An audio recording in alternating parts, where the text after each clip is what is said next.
नमस्कार, मैं कुमार सूरज आज एक बार फिर से आप सभी का अपने परिवार कैरियर टीवी में हार्दिक स्वागत करता हूं।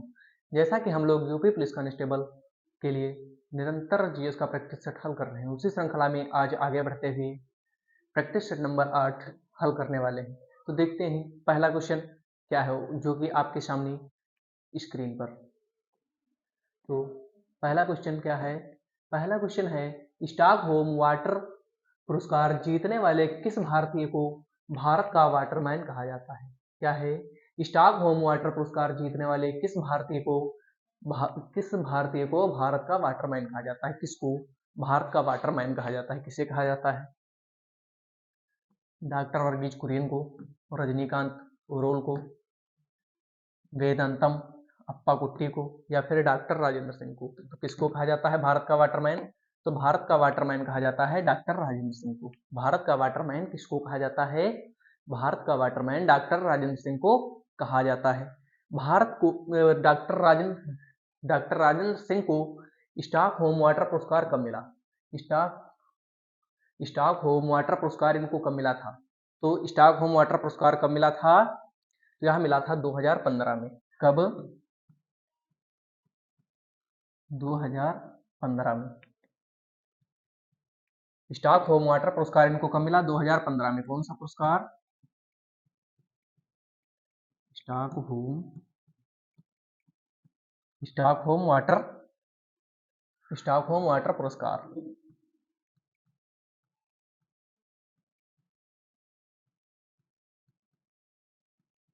स्टॉकहोम वाटर पुरस्कार इनको कब मिला था?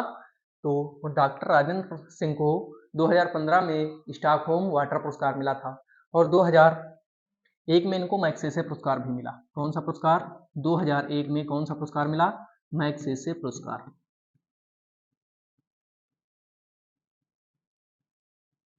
मैग्सेसे पुरस्कार। और क्या हुआ था 2005 में? इनको कौन सा पुरस्कार मिला था? तो इनको मिला था जमुना लाल बजाज पुरस्कार। कौन सा पुरस्कार? जमुना लाल बजाज पुरस्कार। राजेंद्र सिंह को कितने पुरस्कार मिले? 3 पुरस्कार मिले थे। कौन कौन से? पहला मिला था 2001 को मैग्सेसे पुरस्कार, 2005 को जमुनालाल बजाज पुरस्कार, और 2015 को स्टॉकहोम वाटर पुरस्कार, जिस कारण इन्हें भारत का वाटरमैन कहा जाता है।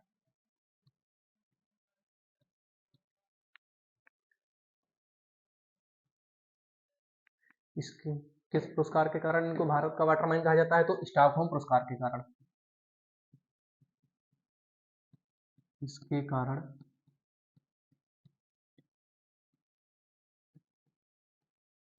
भारत का वाटरमैन कहा जाता है।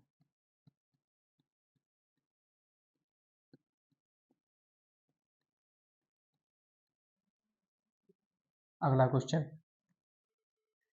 क्वेश्चन क्या है? निम्नलिखित में से कौन सा खिलाड़ी सबसे अधिक वर्षों तक विश्व का नंबर 1 टेनिस खिलाड़ी था? वह कौन सा प्लेयर है जो सबसे अधिक वर्षों तक विश्व का नंबर 1 टेनिस प्लेयर था? तो कौन सा था? पीटर पीट सम्प्रास थे, रोजर फेडर थे, या इवान लेंडर, या फिर जिमी कनेक्टर? कौन था? तो वह कौन सा खिलाड़ी है जो सर्वाधिक वर्षों तक शतरंज में टेनिस में टेनिस में नंबर 1 पर खिलाड़ी रहा था? तो कौन खिलाड़ी है? वह है Roger Roger fader. Roger fader जो है वो विश्व के सबसे अधिक वर्षों तक विश्व के नंबर 1 प्लेयर रहे हैं। कितने दिनों तक रहे? कितने वर्षों तक रहे हैं? यह रहे थे कितने वर्षों तक? 337 सप्ताह तक। कितने सप्ताह तक? 337 सप्ताह तक। सॉरी, 237 सप्ताह तक। 237 हफ्तों तक नंबर 1 पोजीशन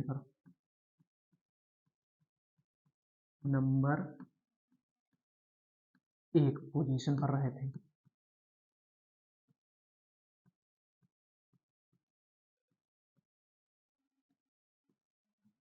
कौन रहा था नंबर 1 पोजीशन पर? तो रहे थे रोजर फेडरर। 237 हफ्तों तक नंबर 1 पर रहे थे, एटीपी की रैंकिंग में नंबर 1 पर रहे थे। इन्होंने टेनिस खेलना कब शुरू किया था? इन्होंने 1998 में टेनिस खेलना शुरू किया। टेनिस खेलना शुरू किया था।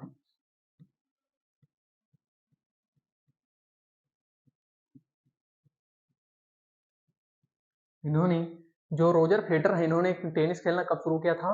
तो इन्होंने शुरू किया था 1998 में शुरू किया था। अगला क्वेश्चन, बजट घाटा कब होता है? बजट घाटा जो होता है वह किस स्थिति पर बजट घाटा होता है? तो किस स्थिति पर होता है? सरकार के उपलब्ध राजस्व में से कम खर्च पर, या फिर बी सरकार के उपलब्ध राजस्व के निर्धारित मूल्य के खर्च पर, या सरकार के उपलब्ध राजस्व के बराबर खर्च पर, या फिर सरकार के उपलब्ध राजस्व से अधिक खर्च पर। तो जो बजट घाटा होता है तो वह कब लागू होता है? जब सरकार के द्वारा निर्धारित किए गए मूल्य से अधिक खर्च होता है। तो क्या होगा? ऑप्शन डी, सरकार के उपलब्ध राजस्व से अधिक खर्च पर क्या होता है? बजट घाटा होता है। अगला क्वेश्चन, नद तनी रस्सी पर चलने वाला व्यक्ति भौतिकी के किस नियम का पालन करता है? जो तनी रस्सी होती है उस पर चलने वाला व्यक्ति भौतिक के किस नियम का पालन करता है? किस नियम का पालन करता है? स्टीफन के नियम का, न्यूटन के गति के नियम का, हुक का नियम, या फिर कोलंब का नियम? तो किस नियम का तनी रस्सी पर चलने वाला व्यक्ति किस नियम का पालन करता है? वह पालन करता है न्यूटन के गति के तृतीय नियम का। किसका? न्यूटन के गति के तृतीय नियम का पालन करता है। तृतीय नियम का पालन करता है।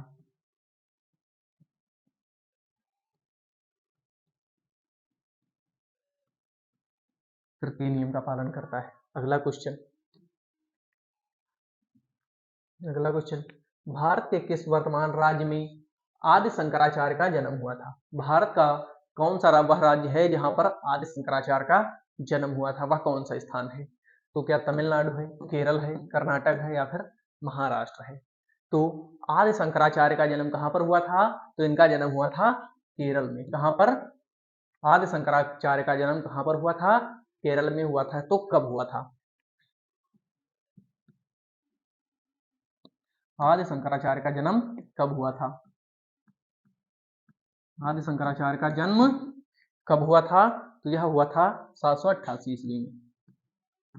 788 ईस्वी में 788 ईस्वी में हुआ था। कहां पर हुआ था? कहां पर हुआ था? कोच्चि नामक स्थान पर। केरल के कोच्चि में।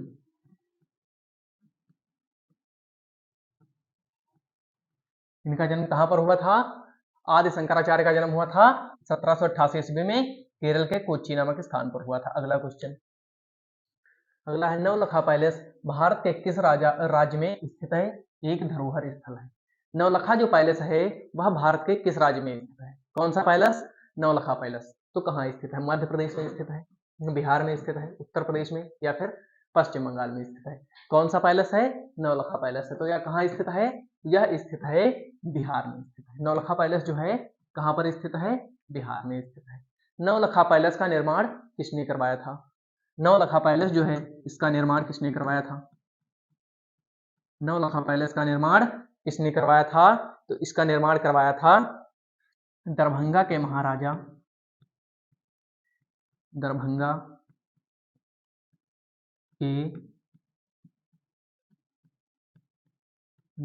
के महाराजा रामेश्वर सिंह ने करवाया था। इसने रामेश्वर सिंह ने करवाया था। रामेश्वर सिंह ने करवाया था। किसका निर्माण करवाया था? नवलखा पैलेस का निर्माण करवाया था। जो है यह कहाँ पर स्थित है? नवलखा पैलेस जो है यह बिहार में किस स्थान पर स्थित है? तो किस स्थान पर स्थित है? तो मधुबनी के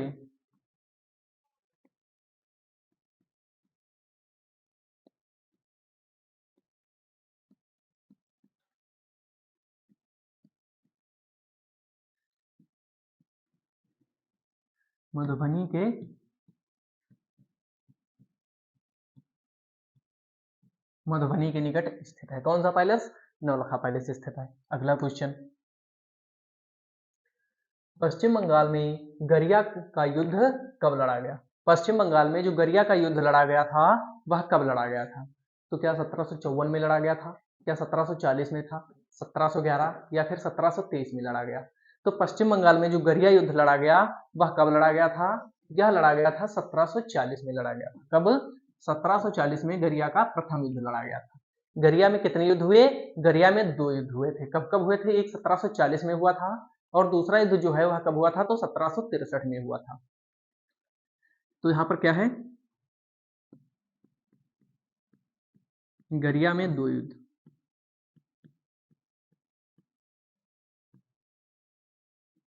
हुए। तो कब कब हुए थे?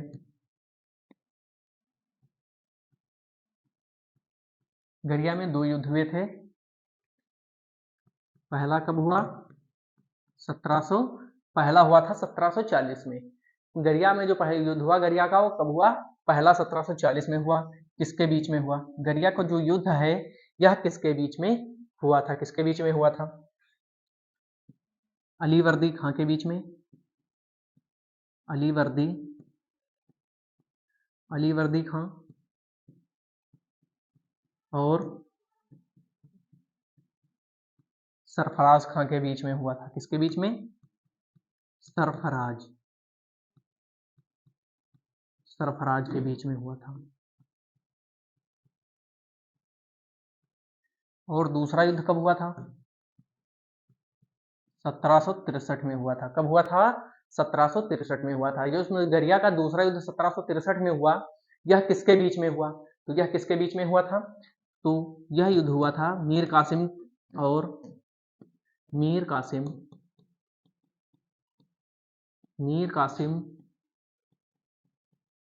और ईस्ट इंडिया कंपनी।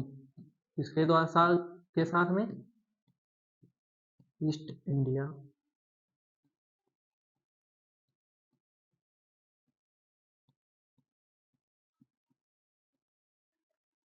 जो गरिया का युद्ध हुआ। गरिया में कितने युद्ध हुए? गरिया में 2 युद्ध हुए थे। कब कब हुए थे? पहला हुआ था 1740 में, दूसरा हुआ था 1763 में।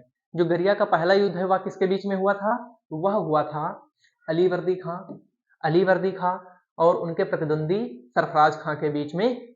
पहला युद्ध 1740 का जो गरिया का युद्ध है वह हुआ था। दूसरा युद्ध कब हुआ था? 1763 में हुआ था। किसके बीच में? मीर कासिम के बीच में। मीर कासिम और ईस्ट इंडिया कंपनी, यानी कि हम कह सकते हैं कि अंग्रेजों के बीच में हुआ था।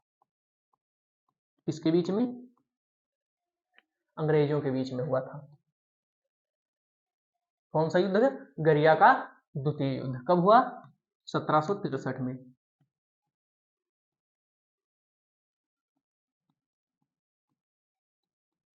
अंग्रेजों के बीच में हुआ था। हमारा अगला क्वेश्चन क्या है?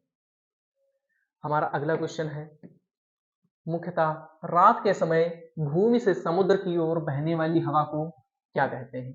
रात के समय जब भूमि से समुद्र की ओर हवा बहती है तो उसको क्या कहते हैं? तो उसको क्या कहा जाता है? जल हवा, भूमि हवा या फिर समुद्री हवा या फिर ज्वारीय हवा। तो रात के समय जब भूमि से समुद्र की ओर जो हवा बहती है उसको क्या कहा जाता है? उसको कहा जाता है भूमि हवा। क्या कहा जाता है? भूमि हवा कहा जाता है। अगला क्वेश्चन, भारत में दहेज निषेध अधिनियम कब पारित किया गया? भारत में दहेज निषेध अधिनियम जो था वह कब पारित किया गया? 1961 में, 1945 में, 1966 में, 1950 में। तो दहेज निषेध अधिनियम जो पारित किया गया वह कब पारित किया गया था? 1961 में पारित किया गया था।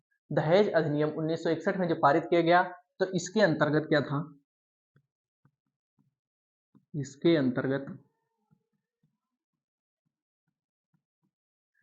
अंतर्गत दहेज लेने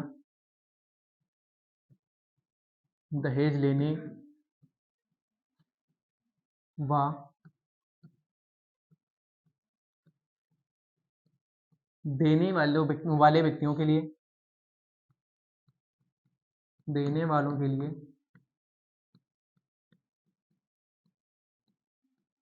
देने वालों के लिए 5 वर्ष की कैद,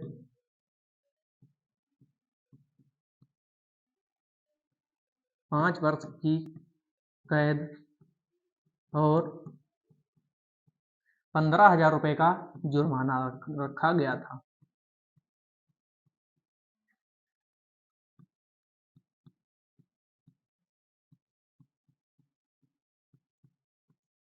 जो दहेज निषेध अधिनियम 1961 में पारित हुआ था, इसके अंतर्गत क्या किया गया?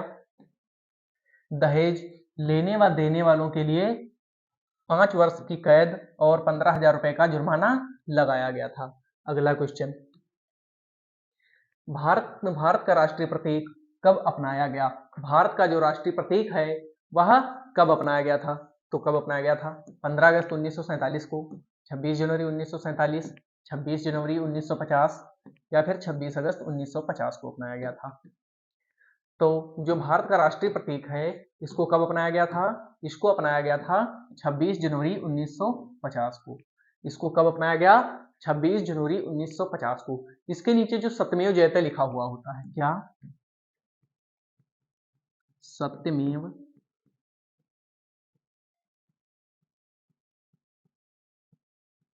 जो सत्यमेव जयते लिखा होता है यह किस लिपि में लिखा है? यह किस लिपि का है? देवनागरी लिपि का है।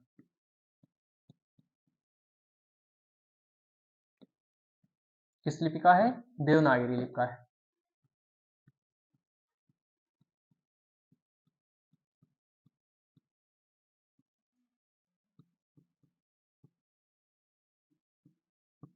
इसको कहां से लिया गया? जो सत्यमेव जयते है, क्या? जो सत्यमेव जयते है जो कि राष्ट्रीय प्रतीक के नीचे लिखा हुआ होता है, इसको कहां से लिया गया? तो इसको लिया गया था मुंडको उपनिषद से। कहां से?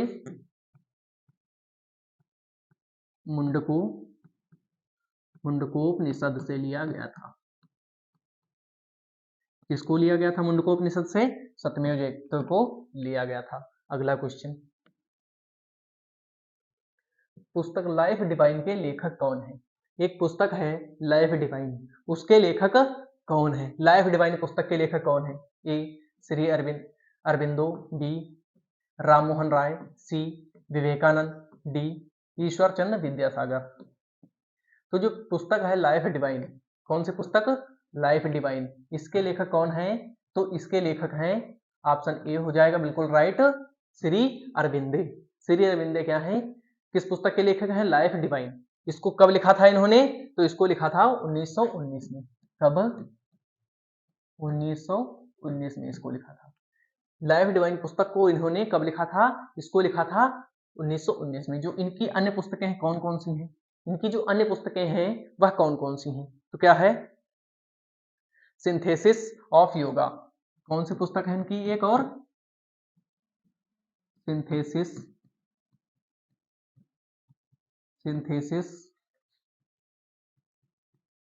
Of yoga, synthesis of yoga है।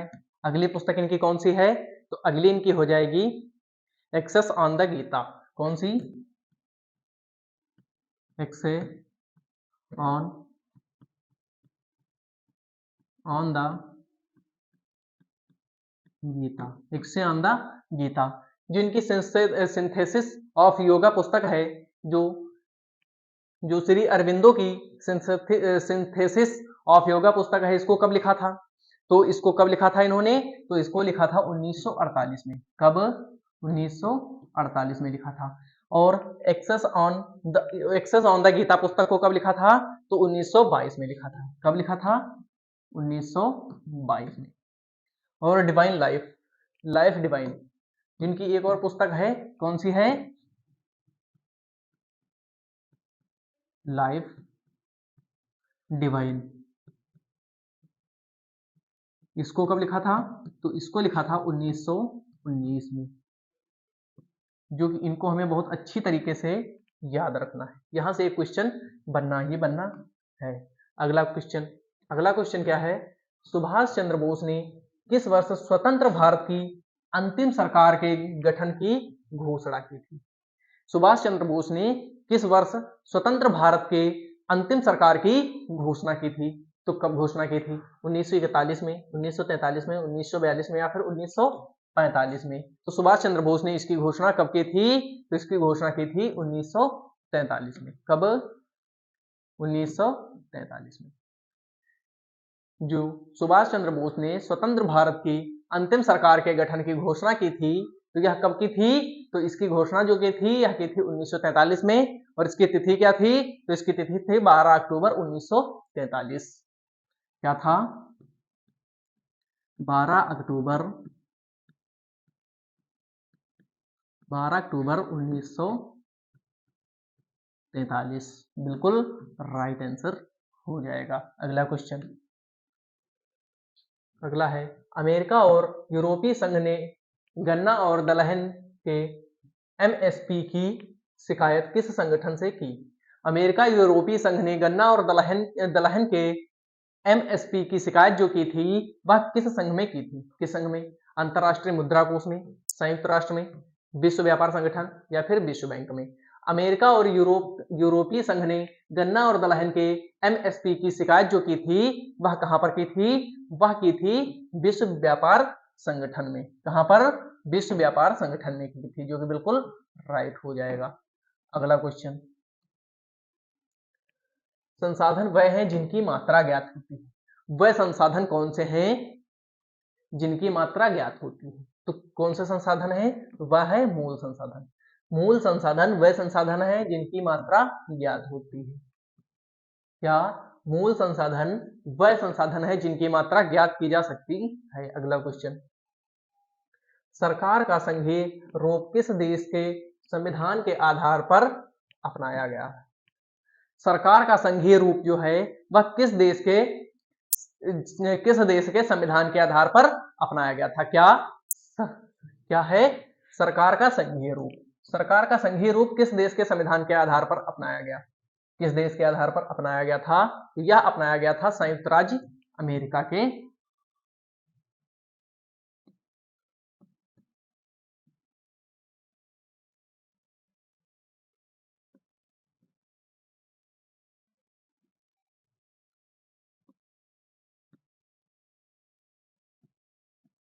संयुक्त राज्य अमेरिका के संविधान के आधार पर।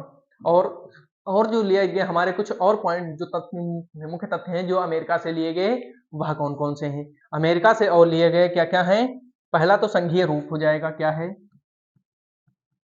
संघीय रूप अमेरिका से लिया गया। अमेरिका से क्या क्या लिया गया? संघीय रूप, संघीय रूप। और क्या लिया गया था? अमेरिका से लिया गया मूल अधिकार लिए गए। क्या लिया गया? मूल अधिकार। मूल अधिकार है। और क्या है? उपराष्ट्रपति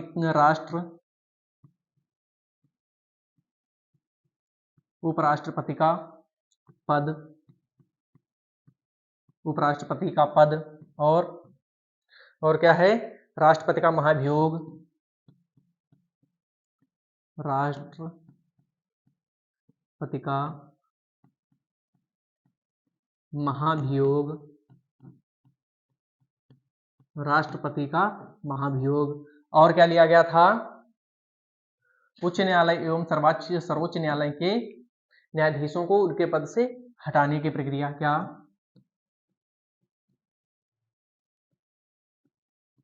सर्वोच्च एवं उच्च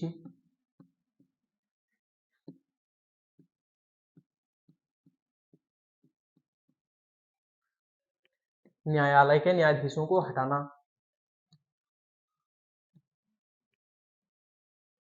उच्च न्यायालय के न्यायाधीश को हटाना।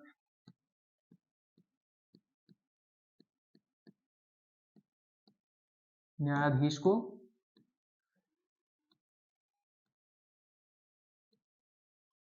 को हटाने की प्रक्रिया।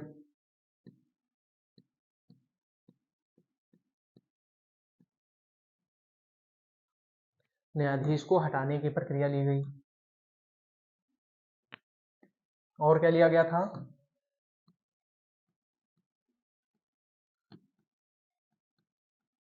और क्या लिया गया था अमेरिका से?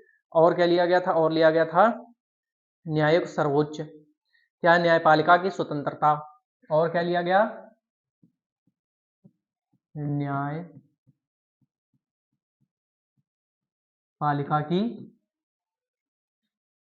न्यायपालिका की स्वतंत्रता ली गई।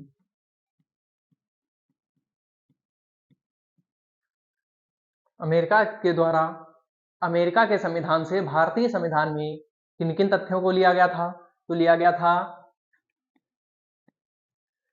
न्यायपालिका की स्वतंत्रता को लिया गया, सर्वोच्च न्यायालय एवं उच्च न्यायालय के न्यायाधीशों को हटाने की प्रक्रिया को लिया गया। कहां से लिया गया? अमेरिका के संविधान से। और क्या लिया गया? संघीय रूप लिया गया। फिर मूल अधिकारों को लिया गया।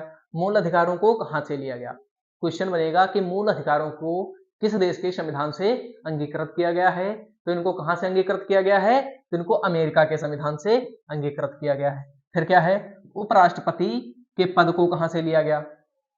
भारतीय संविधान में उपराष्ट्रपति के पद को किस देश के संविधान से अंगीकृत किया गया? तो कहां से? अमेरिका से। और राष्ट्रपति का महाभियोग कहां से लिया गया? तो यह भी कहां से लिया गया था? यह भी अमेरिका के संविधान के द्वारा ही लिया गया था। अगला क्वेश्चन, किस रासायनिक यौगिक के कारण मिर्च का स्वाद तीखा मसालेदार होता है? किस रासायनिक यौगिक के कारण मिर्च का स्वाद तीखा मसालेदार होता है? वह कौन सा रासायनिक यौगिक है जिसके द्वारा मिर्च का जो है, मिर्च जो तीखी लगती है या मिर्च में तीखापन पाया जाता है? तो कौन सा वह रासायनिक यौगिक है? तो वह है कैप्सेइसिन। कौन सा है रासायनिक यौगिक? कैप्सेइसिन रासायनिक यौगिक है जिसके द्वारा मिर्च का स्वाद तीखा एवं मसालेदार होता है। प्याज किस कारण से कड़वा लगता है? प्याज किस कारण से तीखा होता है? प्याज में जो तीखापन पाया जाता है वह किसके कारण पाया जाता है? प्याज में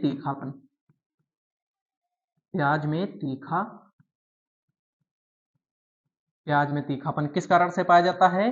तो प्याज में तीखापन पाया जाता है एलाइल प्रोपाइल डाइसल्फाइड के कारण। किस कारण? एलाइल प्रोपाइल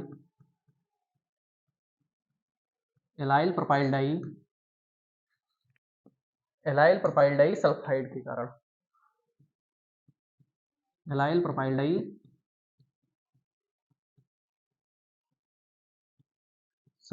के कारण पाया जाता है।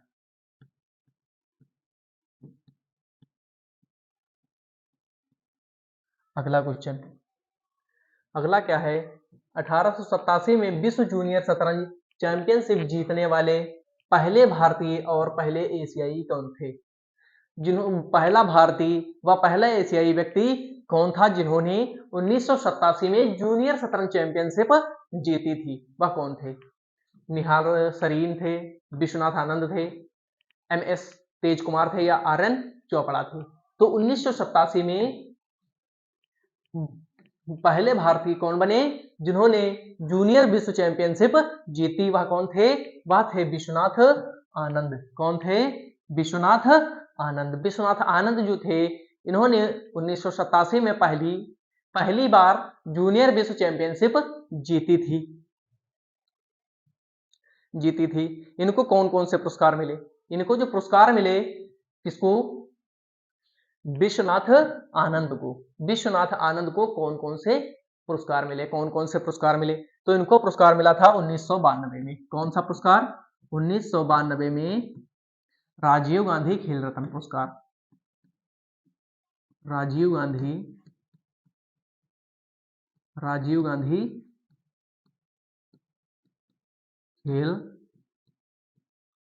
खेल रत्न पुरस्कार।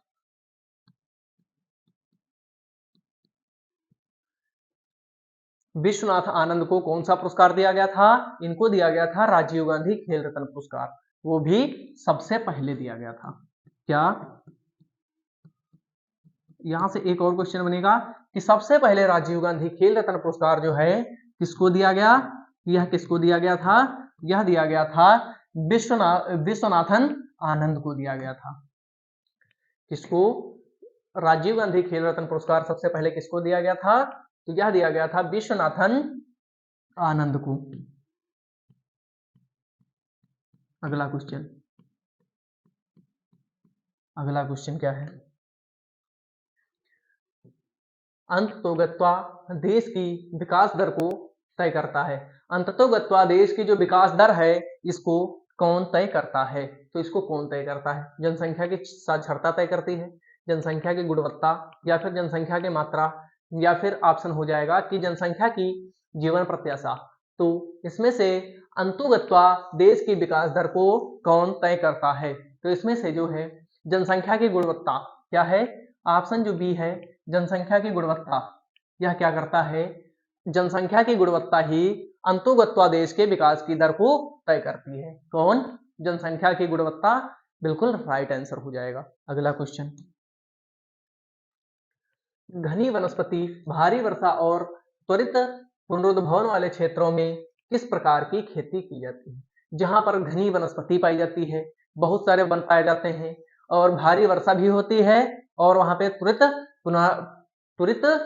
पुनरुद्भवन भी होता है। पुनरुद्भवन भी वाले क्षेत्र में किस प्रकार की खेती की जाती है? तो वहां पर कौन सी खेती की जाती है? तो वहां पर खेती की जाती है स्थानांतरी खेती। कौन सी खेती? स्थानांतरी खेती। अब स्थानांतरी जो खेती है यह क्या होती है? स्थानांतरी खेती क्या होती है? यह होती है एक स्थान पर तब तक के लिए खेती की जाती है जब तक उसमें पोषक तत्व उपलब्ध रहते हैं। जहां पर हमने एक बार खेती की और उसकी उपजाऊ शक्ति भी घट गई और जो कि उसमें जब पोषक तत्वों की हानि हो जाती है तो हम वहां से उस खेती को बंद कर देते हैं और दूसरी जगह वनों को साफ करके वहां पर हम अपनी खेती जारी करना शुरू कर देते हैं। यही प्रक्रिया निरंतर चलती रहती है। अगला क्वेश्चन, राष्ट्रीय ग्रामीण स्वास्थ्य मिशन कब शुरू किया गया? राष्ट्रीय ग्रामीण स्वास्थ्य मिशन जो है वह कब शुरू किया गया? तो कब शुरू किया गया था? 2010 को, 2002 को, 2007 को, या फिर 2005 को शुरू किया गया? कौन सा मिशन? तो कौन सा मिशन शुरू किया गया? तो शुरू किया गया राष्ट्रीय ग्रामीण स्वास्थ्य मिशन। जो राष्ट्रीय ग्रामीण स्वास्थ्य मिशन है यह कब शुरू किया गया? तो यह शुरू किया गया था कब? इसकी शुरुआत कब हुई? तो इसकी शुरुआत हुई थी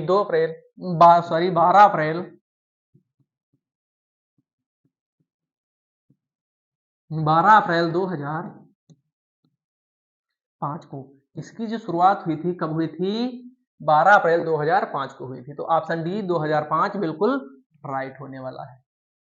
आज की क्लास में बस इतना ही। मिलते हैं हम आपको नेक्स्ट क्लास में। तब तक के लिए जय हिंद। आपको हमारी क्लास कैसी लगी कमेंट बॉक्स में जरूर बताना।